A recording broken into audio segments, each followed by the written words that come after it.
It's crap. It's crap. This is a good kid. And, for those reports to come out, like, I said it last year, it's bullshit. The Indianapolis Colts first-round draft pick? This guy said, this is forever, brother. Already got a tattoo. Leatu Latu got a horseshoe tattooed on his right shoulder. Welcome on in, Colts Nation. I have a beautiful breakdown on how you guys did in this year's draft and how I genuinely believe it's going to be a staple draft for years to come. First things first, I have a legitimate question just because I do have a close friend of mine. He is well tapped into multiple, Indianapolis Colts Reddits or, subreddit, and he had a very, very interesting reaction after the first pick. We'll talk about his point of view. We'll talk about where he's at now, and then we'll just talk about it overall. You guys pick up a beautiful, great weapon for Mr. Anthony Richardson, the future franchise quarterback. I think it's a knockout swing. I did not think that this was going to be possible for you guys in the round that you got this dude. But let's go ahead and get to it. Of course, you got a few offensive linemen to help him out as well. First things first, Leatu Latu, the reaction, right? So we're at Pluckers. That's where we kind of go. It's this wing spot out in Austin, Texas. And a lot of the murmuring that I was hearing within the first round of what the Colts are going to do is cornerback work. Even with getting Juju last year, I've been seeing a consensus of the cornerback position being a main focal point. If Brock Bowers was not available, that was another one. We're looking at the pick. Roger Goodell's getting up there, and it's Leatu Latu. And my immediate brain was like, yes, getting a consistent pass rusher. Leatu Latu, in my personal opinion, he was the best defender. Not pass rusher, not pure pass rusher, not best edge rusher. I think he is the best defender in this draft. And of course, what the issue is, what is the issue? So the pick happens, and our buddy, we see in the group chat, he is livid. He and, apparently Colts Reddit, so you guys let me know if this is accurate or not. They're angry off of one of two things. Allegedly or apparently, the Colts and Leatu Latu never even met. They never even had any type of meeting. He was not a part of their top 30 visits. And so there was that notion. And then another notion that makes a lot of sense due to unfortunate PTSD trauma that you guys have gone through within your past, your history, getting a player with serious injury concerns so high in the draft. Andrew Luck scoring all of you. There's no secret. It is what it is. So to take a chance on a player that has potential, I think it was like a neck injury that he was battling all throughout college. I get it. This kid in Leatu Latu, I genuinely think it's worth the risk. 100%. Immediate heavy hands, long arms, is able to do anything, can rush standing up, can rush with his hand in the dirt, has a bull rush, but what makes him so special is how fluid he is with his arm work. His hands are always active. The tackles that are blocking this man, they do not know what is next. He's got a spin move. He has an effective swim move. He has a bull rush, as I said. He has bend to him.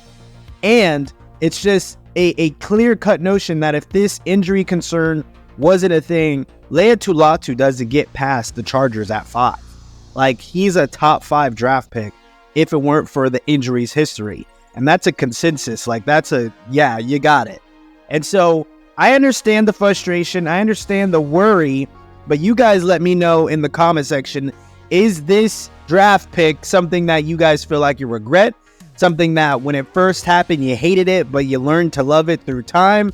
Give me your emotions on Leatu Latu.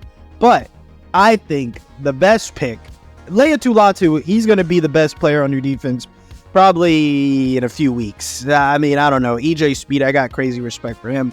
But Leatu Latu, he's going to be one of them boys very, very early in the season. But Adonai Mitchell, wide receiver out of Texas, I have been seeing some things in your GM so beautifully illustrates rumors and the anonymous thing and how you got to take that shit out of the draft process because it knocks certain players down.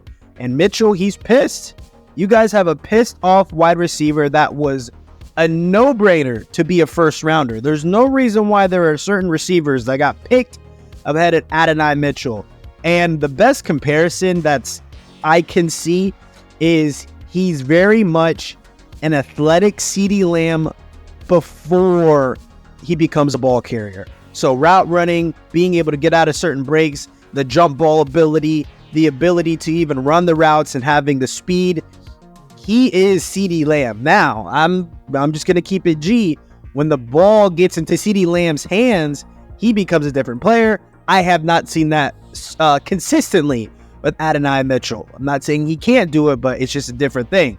Adonai Mitchell has a huge opportunity to light up this offense. When you have Michael Pittman Jr. on one side, you have Josh Downs in the slot, and Adonai Mitchell, who I genuinely believed was a first-round wide receiver. He just did not have a gunslinger at Texas. You saw him in that game against Washington where he's literally saying, throw me the damn ball, getting angry. 1 or 2 plays later, he literally mosses the hell out of the DB, little boys him, and they score.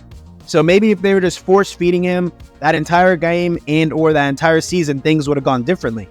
But I'm telling you guys, y'all got a real one. I love Adonai Mitchell's game. And once again, he's not a Texas boy. He's a Georgia boy, right? So he's a Georgia boy that moved, transferred to Texas. So that's how I like to see it. You guys actually have a Georgia caliber style wide receiver. And so maybe if he didn't have the orange, he would be considered a lot higher. I don't know. But we move on, and also another 2 great pickups that you guys have is Matt Gonzalez and Tanner Bortolini.